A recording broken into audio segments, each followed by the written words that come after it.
Subscribe channel Truth.id dan aktifkan lonceng notifikasi untuk mendapatkan informasi seputar live streaming dan video khotbah terbaru. Posisi tombol subscribe berada di kanan atas channel kami dan jangan lupa nyalakan loncengnya.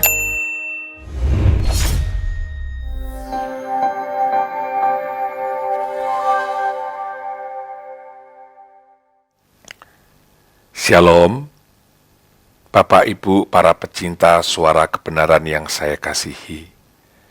Sebelum kita belajar bersama kebenaran firman Tuhan, mari kita satukan hati dan kita berdoa. Bapa kami di dalam kerajaan surga, kami mengucap syukur kalau kami diberikan kesempatan untuk belajar bersama kebenaran firman-Mu pada saat ini. Bapa, urapi hamba-Mu. Taruh perkataanmu di dalam lidah bibir hamba-Mu ini, dan semua apa yang hamba perkatakan keluar dari isi hati Allah Bapa di surga. Kami siap belajar bersama kebenaran firman-Mu ya Bapa. Hanya di dalam nama Tuhan Yesus Kristus kami berdoa dan mengucap syukur. Amin. Bapak Ibu saudara sekalian, orang Kristen memiliki tugas dan tanggung jawab di dalam kehidupan mereka masing-masing, yaitu menjadi saksi Kristus. Sebelum Tuhan Yesus Kristus naik ke surga, Tuhan Yesus berpesan, "Kamu akan menjadi saksiku di Yerusalem dan di seluruh Yudea dan Samaria dan sampai ke ujung bumi." Kemudian kita juga mengenal apa yang disebut dengan amanat agung. Tuhan Yesus berkata, "Karena itu pergilah, jadikanlah semua bangsa muridku." Menjadi saksi atau menjadikan bangsa murid Kristus, itu bisa dikatakan juga sebagai penginjilan.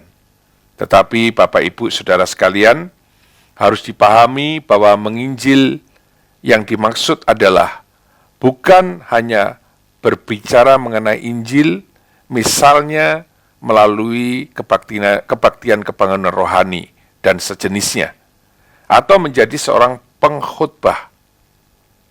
Tetapi Bapak Ibu sekalian, menginjil atau menjadi saksi adalah praktek kehidupan berbelas kasih atau memperagakan kehidupan Kristus Yesus kepada setiap orang.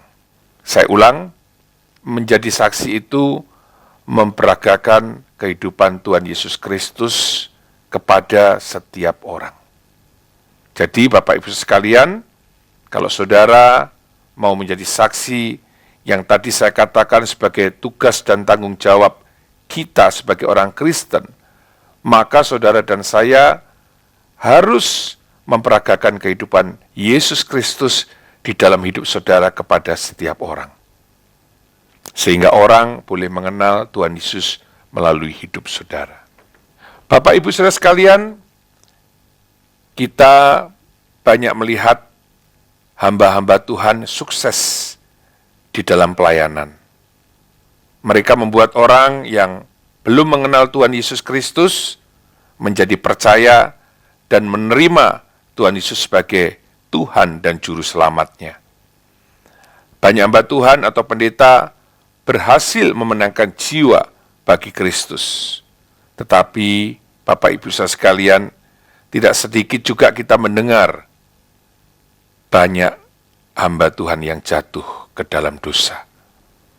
Bahkan kita menyaksikan sendiri dan tidak sedikit hamba Tuhan yang dikatakan sukses itu dalam tanda kutip, tetapi mereka jatuh ke dalam berbagai macam dosa. Baik dosa yang berkaitan dengan keuangan atau harta, politik, kekuasaan, dan pelanggaran moral etika atau pelanggaran moral seks. Mereka berhasil atau sukses di mata jemaat sebagai hamba Tuhan. Ya, bisa sebagai majelis, bisa sebagai pengerja, bisa sebagai aktivis yang dipakai oleh Tuhan. Mereka dipandang sebagai hamba Tuhan atau pendeta yang diurapi. Mereka memiliki banyak pengikut karena pengikutnya merasa diberkati oleh hamba-hamba Tuhan itu. Tetapi yang terjadi adalah sungguh membuat jemaat syok. Mereka heran dan tidak percaya akan kejadian-kejadian yang menimpa hamba-hamba Tuhan itu.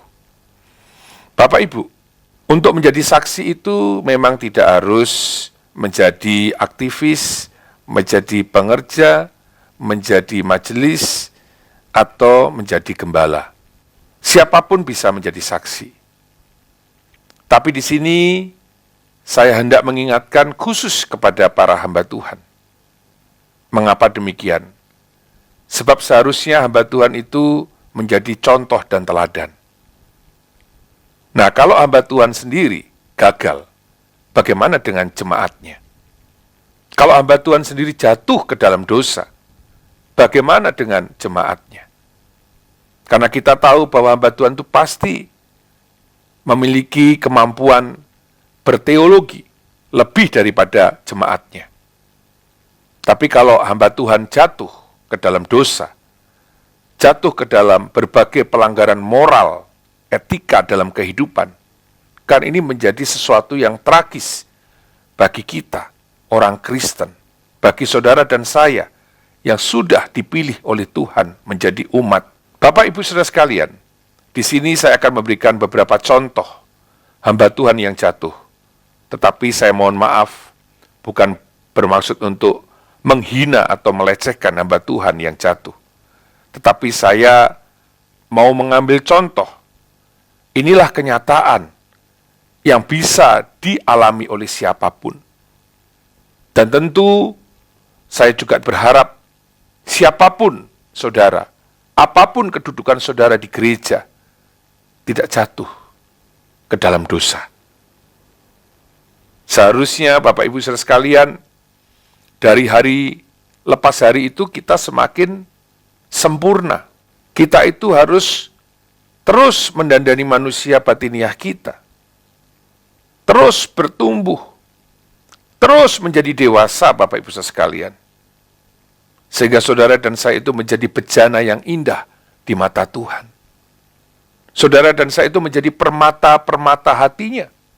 Bukan sebaliknya Bapak Ibu sekalian. Tapi kalau saudara dan saya jatuh ke dalam dosa, tentu ini tidak menjadi contoh. Tentu ini hal yang sangat menyedihkan bagi saudara dan saya. Ya, khususnya hamba-hamba Tuhan yang jatuh ke dalam dosa. Kan kita menjadi prihatin Bapak Ibu sekalian.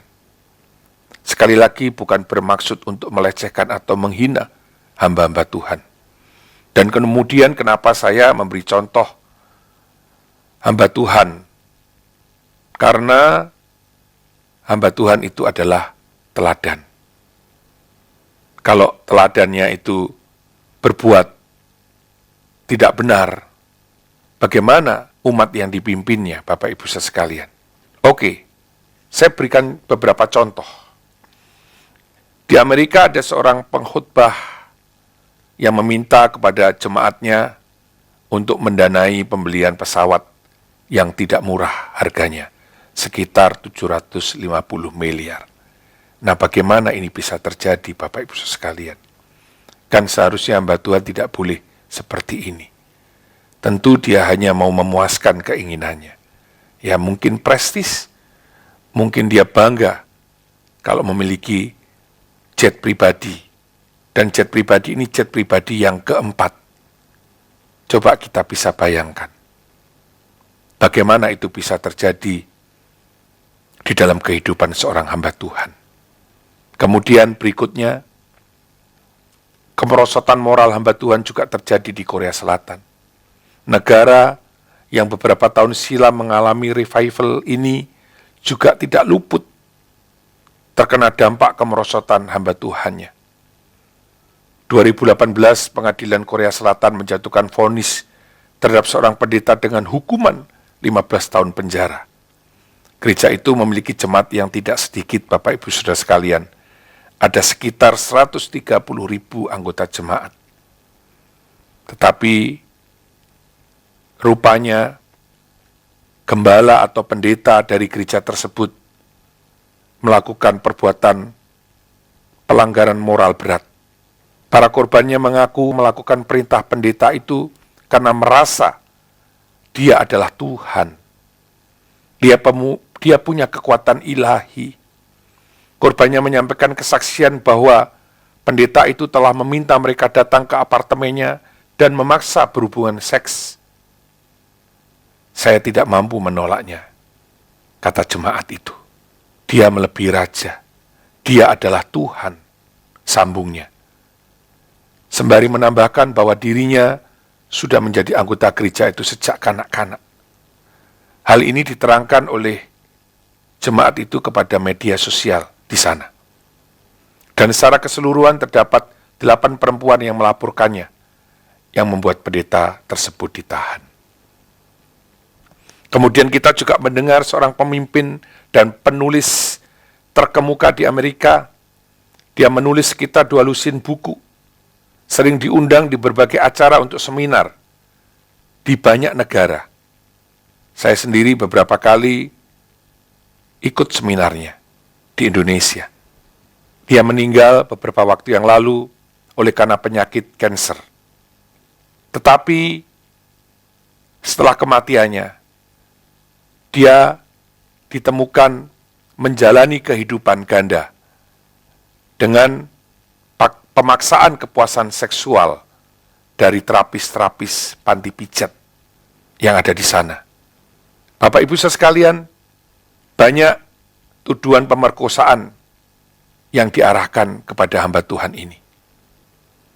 Ada selusin terapis pijat yang melaporkannya. Bahkan di dalam ponselnya ada 200 foto wanita muda dengan posisi selfie telanjang. Ia menghabiskan waktunya berbulan-bulan di apartemen miliknya, ya, dengan seorang wanita juga. Bahkan ketika selesai melakukan hubungan dengan wanita tersebut, dia mengajak untuk berdoa. Bahkan ketika ada seorang wanita yang melaporkannya, ia balik melaporkan dan menuduh wanita ini melakukan pemerasan. Waktu kematiannya, waktu pemakamannya, wakil presiden datang, kemudian mengatakan, Tuhan memberi kami pembela Kristen terbesar abad ini. Tetapi, sungguh tragis Bapak Ibu sekalian, karena setelah kematiannya semua terungkap. Ya, semua terungkap. Kenapa bisa begitu? Saya juga heran. Saya juga tidak habis pikir. Ini sangat terkenal hamba Tuhan ini. Hamba Tuhan yang sangat terkenal. Dan banyak orang memuji sebagai seorang apologet. Kemudian beberapa tahun yang lalu juga kita mendengar dari negara tetangga, ada seorang pendeta yang memiliki banyak pengikut atau jemaat. Ia dinyatakan salah oleh pengadilan dan mendapatkan hukuman, di mana dia menggelapkan uang gereja. Tidak tanggung-tanggung nilai uang yang digelapkannya, Bapak Ibu sekalian. Ada sekitar 493 miliar. Sungguh satu nilai yang sangat besar. Tidak main-main itu uang. Ya Bapak Ibu, kalau dipergunakan untuk membantu orang tidak mampu atau orang miskin, berapa banyak orang miskin tertolong? Berapa banyak orang miskin bisa menikmati kasih daripada gereja tersebut? Tetapi yang terjadi tidaklah demikian. Kemudian yang terjadi di negara kita, Bapak Ibu sekalian, di tahun 2014, salah satu aras gereja menyatakan sikap politik praktisnya dengan mendukung salah satu pasangan calon presiden Indonesia. Mereka berkomitmen akan memberikan dukungan kepada calon presiden tersebut di dalam Pilpres tahun 2014. Di sini Allah dibawa-bawa ke dalam kepentingan politik praktis. Seharusnya tidak boleh demikian, Bapak Ibu sekalian. Gereja itu tidak boleh berpihak kepada partai, kepada golongan tertentu, atau kepada calon presiden tertentu. Siapapun presidennya kita harus hormati, kita harus hargai. Demikian juga dengan pemilih yang ada di dalam gereja, kita memberikan kebebasan kepada mereka. Mereka punya hak untuk memilih siapa yang ia anggap pantas dan layak menjadi seorang pemimpin. Kita berikan kebebasan kepada mereka. Gereja tidak boleh beroposisi di sini. Gereja tidak boleh mengambil sikap mendukung salah satu calon daripada presiden. Kemudian ada lagi teologi kemakmuran. Beberapa gereja Pentakosta di Amerika Serikat mengklaim bahwa Allah itu menginginkan orang Kristen sukses dalam segala hal, khususnya dalam segi keuangan.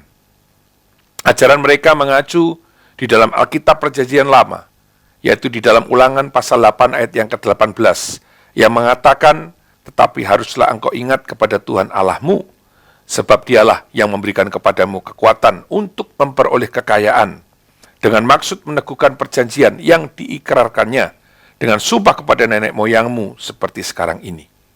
Seorang penulis buku, David Jones, mengatakan bahwa ini adalah kemasan Alkitab yang baru yang menyesatkan. Seorang penulis, Bapak Andar Ismail, mengatakan bahwa pengajaran yang dilakukan para tokoh gereja, pendeta, dan pekabar Injil seharusnya tidak mengutamakan hal-hal materi untuk memperkaya gereja maupun pemerintahnya. Hal-hal yang bersifat materi di sini dikenal dalam aliran karismatik disebut teologi kemakmuran, di mana yang diajarkan dalam teologi kemakmuran adalah ajaran kesempurnaan hidup bagi orang Kristen adalah berhasil dalam bidang ekonomi dan kesehatan. Dalam hal ekonomi disebut sebagai teologi sukses. Mereka yang menganut teologi tersebut meyakini bahwa yang dimaksud dengan orang yang diberkati adalah orang yang sukses di dalam hidupnya. Teologi ini secara sederhana dapat disebut sebagai ajaran yang menekankan bahwa Allah adalah Allah yang penuh kuasa, penuh berkat, dan orang Kristen pasti mengalami kehidupan yang penuh berkat, kaya, sukses, bahkan berkelimpahan. Dan tentu hal ini berbahaya bagi hamba Tuhan. Karena apa? Karena dia disorientasi. Dia tidak memiliki orientasi yang benar di dalam kehidupannya. Seharusnya dia harus fokus. Kalau hamba Tuhan, gembala yang mengajarkan kepada jemaat untuk selalu hidup di dalam kekudusan, hidup di dalam kesucian, kemudian dia harus selalu memikirkan perkara yang di atas, karena kekekalan itulah ending daripada kehidupan saudara dan saya. Ya, ending atau akhir daripada tujuan hidup setiap orang percaya. Bapak Ibu saudara sekalian, oleh sebab itu Rasul Paulus mengatakan di dalam 1 Korintus pasal 9 ayat yang ke-27. Tetapi aku melatih tubuhku dan menguasainya seluruhnya, supaya sudah memberitakan Injil kepada orang lain, jangan aku sendiri ditolak. Di dalam 1 Korintus pasal 9 ayat 1-27, Rasul Paulus juga berbicara mengenai penginjilan. Bagaimana Rasul Paulus berusaha memenangkan sebanyak mungkin jiwa dengan berbagai cara, baik melalui metode, prinsip, strategi yang dilakukannya. Kalau kita melihat di ayat yang ke-16, Rasul Paulus katakan, karena jika aku memberitakan Injil, aku tidak mempunyai alasan untuk membanggakan diri, sebab itu adalah keharusan bagiku. Celakalah aku jika aku tidak memberitakan Injil. Bapak Ibu, apa yang kita peroleh dari 1 Korintus pasal 9 ayat 1-27 yang diakhiri oleh Rasul Paulus di dalam ayat yang ke-27 adalah seandainya saudara dan saya memiliki prinsip, cara, metode, ataupun strategi yang akan membuat seseorang berhasil dalam penginjilannya karena mereka memenangkan banyak jiwa yang dapat diselamatkan. Tetapi ada hal yang amat sangat penting dalam hidup hamba Tuhan itu. Kalau di sini tentu hidup Rasul Paulus. Ada hal yang sangat penting, yaitu ia harus juga memikirkan keadaannya, memikirkan dirinya. Jadi, Dia tidak hanya harus memenangkan banyak orang atau banyak jiwa, tetapi juga harus memenangkan dirinya. Orang Kristen harus dapat menyelesaikan dirinya sendiri. Karena walaupun seorang berhasil memenangkan banyak jiwa, ternyata Bapak Ibu sekalian, ia dapat ditolak oleh Tuhan. Ia dapat ditolak oleh Tuhan. Ingat, walaupun ia memenangkan banyak jiwa, ternyata seperti Rasul Paulus, ia juga takut ditolak oleh Tuhan. Dan buktinya tadi, contoh-contoh yang sudah saya berikan, mereka berhasil, mereka sukses, tapi ternyata ditolak oleh Tuhan. Ya memang kita tidak tahu apakah mereka masuk neraka atau tidak. Tetapi kalau hamba Tuhan melakukan hal yang keji di hadapan Tuhan, ya, seperti Rasul Paulus katakan di Kolose pasal 3 ayat yang ke-5. Saya mulai dari ayat yang ke-6. Kolose pasal yang ke-3. Semuanya itu mendatangkan murka Allah, Bapak Ibu sekalian. Apa yang mendatangkan murka Allah? Percabulan, kenajisan, hawa nafsu, nafsu jahat, dan juga keserakahan yang sama dengan penyembahan berhala. Kemudian ayat yang ke-6, semuanya itu mendatangkan murka Allah. Baik, saya ulang. Percabulan, kenajisan, hawa nafsu, nafsu jahat, dan juga keserakahan yang sama dengan penyembahan berhala, semuanya itu mendatangkan murka Allah. Nah, bagaimana kalau Allah murka? Pasti ada hukuman. Maka Rasul Paulus takut, Bapak Ibu sekalian. Takut itu terjadi dalam dirinya. Supaya sesudah memberitakan Injil kepada orang lain, jangan aku sendiri ditolak. Rasul Paulus sendiri takut. Karena kenyataannya hamba Tuhan bisa mengalami hal itu. Maksud saya jatuh dalam dosa. Jatuh ke dalam berbagai pelanggaran. Yang tadi sudah saya berikan contoh-contoh di atas. Nah, walaupun Bapak Ibu sekalian, ya, kalimat aku sendiri ditolak itu menjadi perdebatan, ya, tentang siapa yang menolak Rasul Paulus. Yaitu yang menolak Allah atau manusia. Yang menolak itu Allah atau orang yang diinjili oleh Rasul Paulus. Ya, Grundmann sendiri memberikan pendapat bahwa jemaat di Korintus memiliki pemahaman bahwa ajaran yang mereka anut itu memiliki unsur meriah, seperti suasana pesta dan berkemenangan. Dan hal ini berbeda dengan apa yang dilakukan oleh Rasul Paulus, yang cenderung penuh dengan pengendalian diri. Nah, dalam pemahaman ini, seolah-olah menunjukkan bahwa Rasul Paulus berupaya sedemikian rupa supaya ketika ia memberitakan Injil, tidak ada penolakan dari orang-orang yang menerima Injil. Tetapi hal ini bisa terbantahkan, Bapak Ibu sekalian, ya. Hal ini bisa terbantahkan kalau saya sudah jelas posisinya bahwa Rasul Paulus itu sudah pasti takut ditolak oleh Allah. Bukan ditolak oleh orang yang menerima pemberitaan Injil dari Rasul Paulus. Hal ini sesuai juga dengan Alkitab New International Version yang memberikan terjemahan di kalimat yang terakhir, yaitu I myself will not be disqualified for the prize.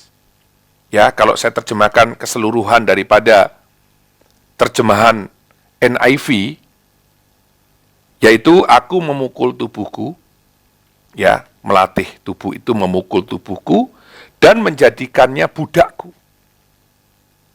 Sehingga sudah aku berkhutbah atau menginjil kepada orang lain, aku sendiri tidak akan didiskualifikasi untuk mendapatkan hadiah. Nah, yang cukup menarik itu di sini. Aku sendiri tidak akan didiskualifikasi untuk mendapatkan hadiah. Hal ini menunjukkan bahwa NIV memberikan terjemahan yang tepat dengan menambahkan kata hadiah, seperti yang disampaikan oleh Rasul Paulus di ayat sebelumnya, yaitu ayat yang ke-24. Kemudian, V. Gordon juga memberikan pendapat, "This has been the point of the metaphors from the beginning, that the Corinthian exercise self-control lest they fail to obtain the eschatological prize." Ia telah menjadi inti dari metafora sejak awal bahwa orang Korintus menjalankan pengendalian diri agar mereka tidak gagal mendapatkan hadiah eskatologis. Jadi pengendalian diri yang dilakukan berdasarkan kepada kebutuhan ilahi. Ya, mereka tidak memegahkan diri, fleksibel dimanapun. Rasul Paulus juga demikian, ia bisa menempatkan diri. Ya, kemudian Rasul Paulus di dalam gambaran atau lukisan yang dia nyatakan, di mana dia mengikuti pertandingan, dia tidak berlari sembarangan atau tanpa tujuan, ia juga bukan petinju yang sembarangan memukul. Dan pada akhirnya akan memperoleh hadiah eskatologis atau hadiah dalam kekekalan yang dikatakannya sebagai mahkota yang abadi itu. Nah, Bapak Ibu sekalian, pemahaman ini juga diperkuat dengan penggunaan metafora yang dilakukan Rasul Paulus dalam ayat sebelumnya. Ya, 24, 25, 26. Itu kan Rasul Paulus memberikan satu lukisan tentang pertandingan. Ya, tentang pertandingan. Bahwa menginjil itu atau kehidupan orang percaya, saudara dan saya, di dalam menjadi saksi itu, saudara itu seperti juga melakukan pertandingan, berjuang di dalamnya. Ya, di mana di dalam pertandingan itu, saudara dan saya harus mengikuti kaidah-kaidah yang ada. Harus mengikuti proses yang benar di hadapan Tuhan. Sampai saudara dan saya selesai tugas di dunia ini. Artinya saudara dan saya menyelesaikan tugas kita di dunia ini. Sampai garis akhir. Dan kita keluar sebagai pemenang. Sehingga saudara dan saya menerima mahkota yang abadi atau hadiah itu. Dan kita tidak didiskualifikasi. Sebab di dalam pertandingan, kalau seseorang, ya walaupun ia menang, tetapi tidak mengikuti proses yang benar, dia bisa didiskualifikasi. Walaupun dia menang dan menerima hadiah, itu bisa dianulir. Ya, bisa dianulir. Pemahaman ini, yang tadi saya katakan, juga diperkuat dengan penggunaan metafora yang dilakukan Rasul Paulus dalam ayat sebelumnya, 24, 25, 26, yaitu melukiskan penginjilan seperti seorang ikut dalam sebuah pertandingan. Metafora ini juga memiliki pemahaman bahwa dalam sebuah pertandingan, seorang petarung yang memperoleh kemenangan, tetapi apabila tidak menjalankan aturan dengan baik, maka ia akan mendapat diskualifikasi atas kemenangannya dan tidak berhak memperoleh hadiah. Dengan kata lain, seperti halnya seorang petarung yang sedang bertanding. Seorang yang menjadi saksi Kristus atau penginjil harus melatih tubuhnya sedemikian rupa sehingga memperoleh hadiah, yaitu mahkota abadi. Tetapi jika tidak melakukan semuanya itu, walaupun memperoleh kemenangan, tetap akan didiskualifikasi atau ditolak kemenangannya. Dengan kata lain, tidak memperoleh mahkota abadi. Oleh karena itu, seorang penginjil memiliki sebuah keyakinan untuk memiliki pengendalian diri atas pengujian yang dapat membentuk cara hidup yang terlihat dalam situasi konkret dalam kehidupan sehari-hari. Nah, kembali lagi mengenai ditolak oleh siapa. Kalau kita membaca 1 Korintus pasal yang ke-10, ya ayat 1 sampai dengan ayat yang ke-5, kelanjutan dari 1 Korintus pasal 9 ayat 1 sampai 27, di mana dikatakan, aku mau supaya kamu mengetahui saudara-saudara, bahwa nenek moyang kita semua berada di bawah perlindungan awan, dan bahwa mereka semua telah melintasi laut. Untuk menjadi pengikut Musa, mereka semua telah dibaptis dalam awan dan di dalam maut. Di sini menunjukkan bahwa umat Israel itu adalah umat pilihan atau umat yang istimewa. Mereka semua makan makanan rohani yang sama. Mereka minum minuman rohani yang sama. Tetapi di ayat yang kelima dikatakan, tetapi sungguh pun demikian Allah tidak berkenan kepada bagian yang terbesar dari mereka, karena mereka ditewaskan di padang gurun. Mereka semua ditewaskan di padang gurun. Kenapa?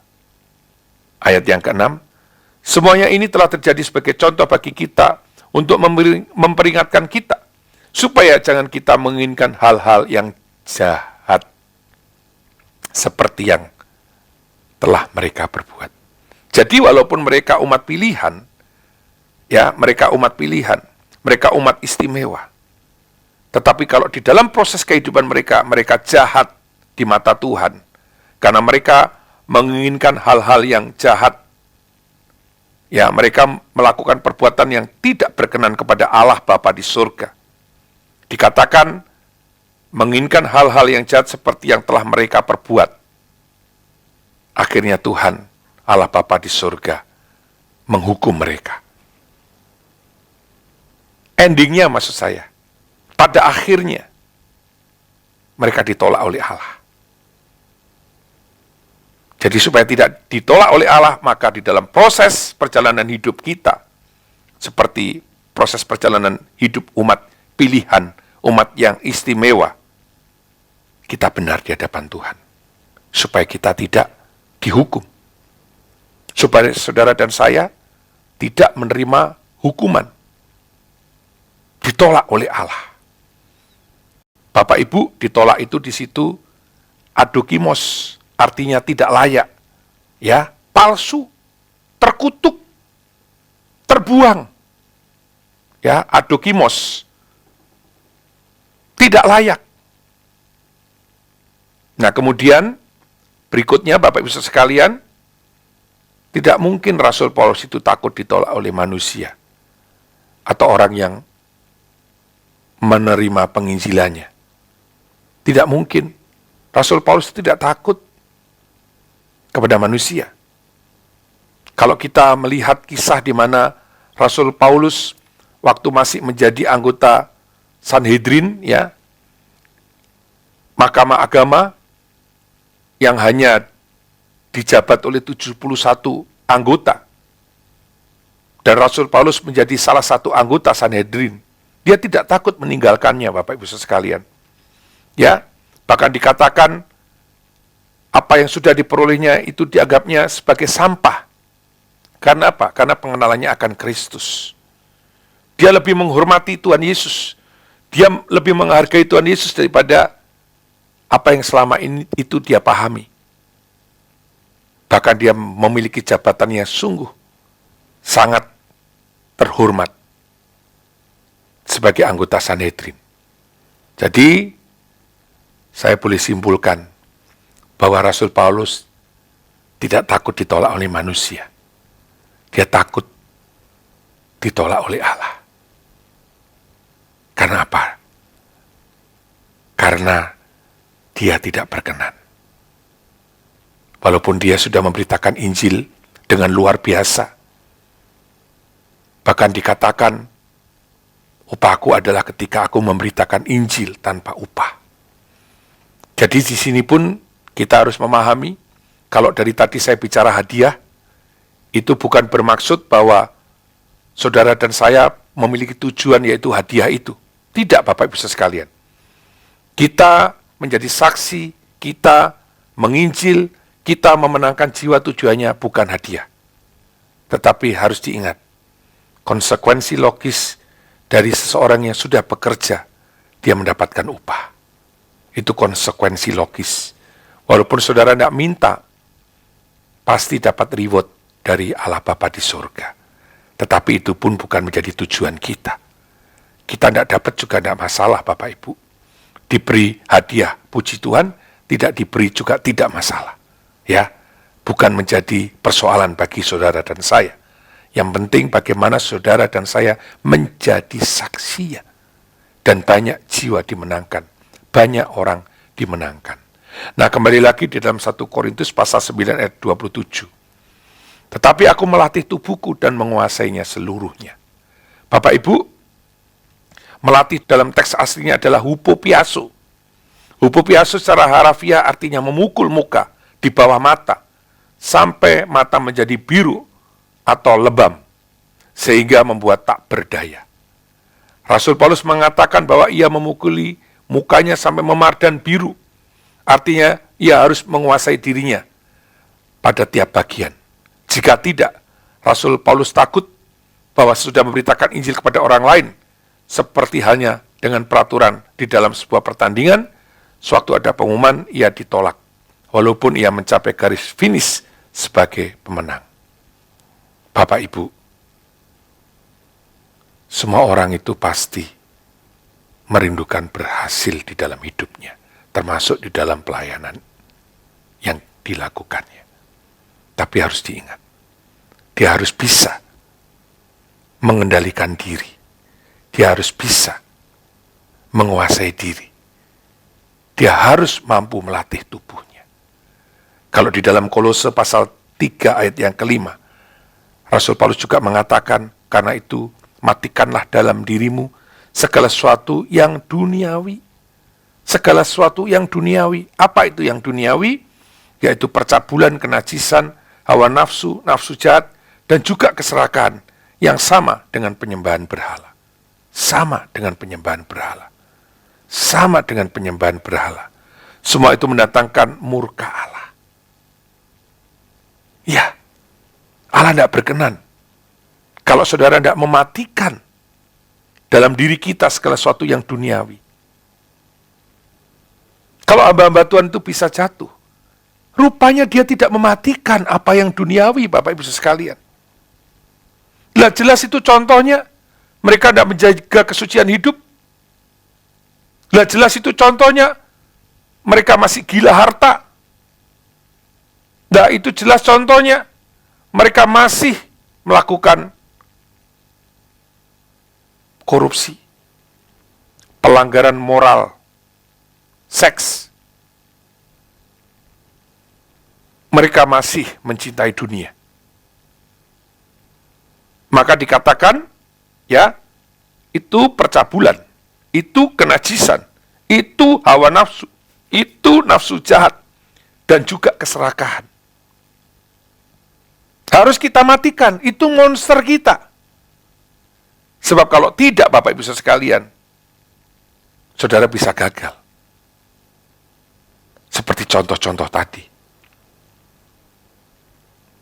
Dan akhirnya saudara ditolak oleh Allah. Ya, ditolak. Mengerikan Bapak Ibu sekalian. Kalau kita ditolak oleh Allah Bapa di surga, itu mengerikan. Itu mengerikan. Saudara dan saya itu harus gentar, harus takut, tapi takut yang kudus. Ya, ketakutan semacam ini ketakutan yang kudus, Bapak Ibu sekalian. Takut ditolak itu ketakutan yang kudus. Kenapa? Karena dengan demikian, maka saudara hati-hati dalam hidup ini. Bapak Ibu saudara sekalian tidak ceroboh dalam hidup ini. Bapak Ibu harus hupopiaso dalam hidup kita masing-masing. Harus hupopiaso, harus mematikan, harus mengalahkan, harus menjadikan tubuh kita itu sebagai budak. Nah, Bapak Ibu sekalian, Rasul Paulus melihat dirinya adanya bahaya menyerah kepada kecenderungan hidup dalam kedagingan dan memanjakan tubuh jasmani dengan segala hawa nafsu dan keinginannya, yang pada akhirnya ia mengalami penolakan atau menjadi orang yang ditetapkan untuk tidak menerima mahkota dari hakim atau wasit dalam perlombaan itu. Seorang saksi Kristus atau pemberita firman mengenai keselamatan, ia bisa menunjukkan kepada orang lain jalan menuju ke surga, namun ia sendiri tidak pernah sampai ke sana. Kan tragis kan? Dan itu sangat mengerikan. Oleh sebab itu Rasul Paulus berusaha keras menanggung banyak kesusahan untuk menundukkan diri dan menguasainya sepenuhnya. kecenderungan-kecenderungan kedagingannya itu dikuasai sepenuhnya olehnya, supaya jangan sampai ia memberitakan Injil kepada orang lain, justru kehilangan mahkota itu. Ya, tidak diakui atau ditolak oleh hakim yang maha kuasa. Jadi inilah yang dikatakan ketakutan kudus dari diri sendiri yang sangat diperlukan untuk menjaga kesetiaan seorang hamba Tuhan. Ya, saudara dan saya kan juga hamba Tuhan. Jadi, terlebih lagi betapa perlunya kita menjaga kesetiaan diri kita sendiri, bukan? Perhatikanlah ketakutan kudus dari diri kita sendiri dan bukan rasa percaya diri yang penuh kesombongan merupakan pengalaman terbaik untuk mencegah kita melakukan perbuatan jahat kepada Allah yang pada akhirnya kita ditolak olehnya. Bapak Ibu sekalian, kata hupopiazo ini ditemukan di dalam Alkitab Perjanjian Baru hanya 2 ayat. Yang pertama tadi di 1 Korintus pasal yang ke-9 ayat 27, dan satunya lagi di Injil Lukas pasal 18 ayat yang ke-5. Di mana kalau kita membaca Injil Lukas pasal 18 ayat pertama sampai dengan ayat yang ke-5, di situ Tuhan Yesus memberikan perumpamaan seorang hakim, di mana hakim yang dikatakan tidak takut akan Allah dan tidak menghormati siapapun. Dan di kota itu ada seorang janda yang selalu datang kepada hakim dan berkata, "Belalah hakku terhadap lawanku." Tetapi beberapa waktu lamanya hakim itu tetap menolak permintaan janda itu.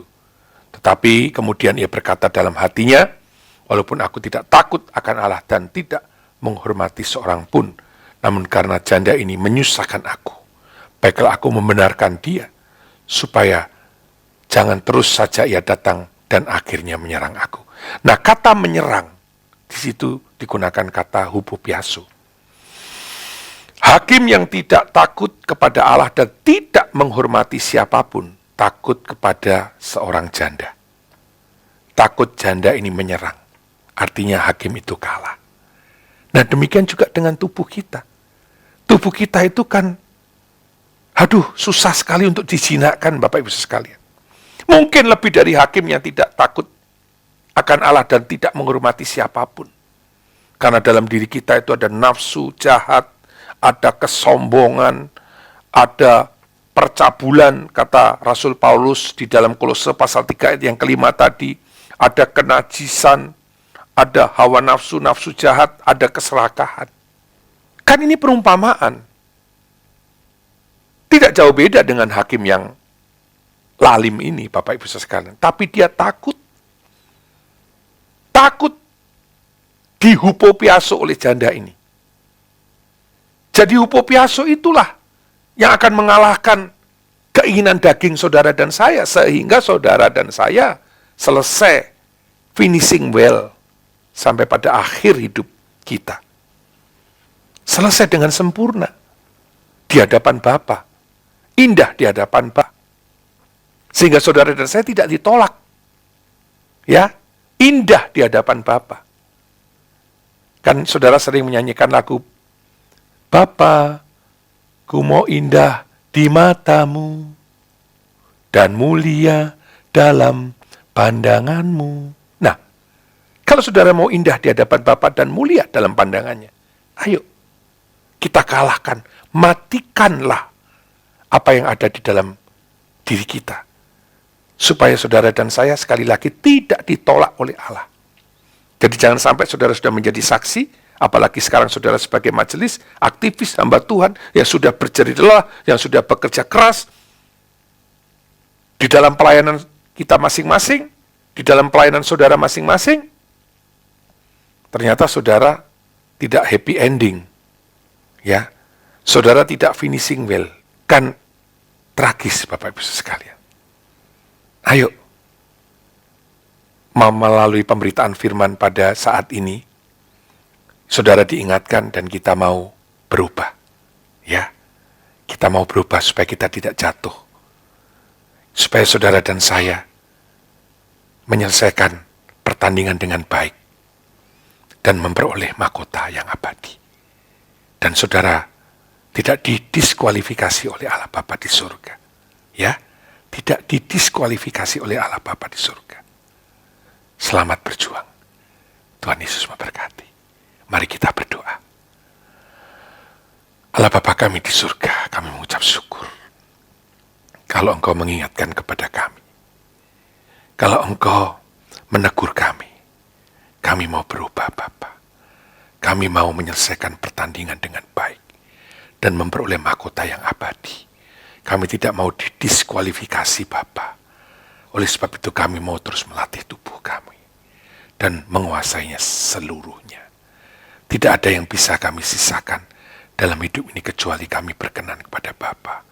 Kecuali kami hidup seperti yang Engkau kehendaki. Bapa, terima kasih. Berkati semua umat-Mu. Berkati mereka semua. Haleluya. Amin.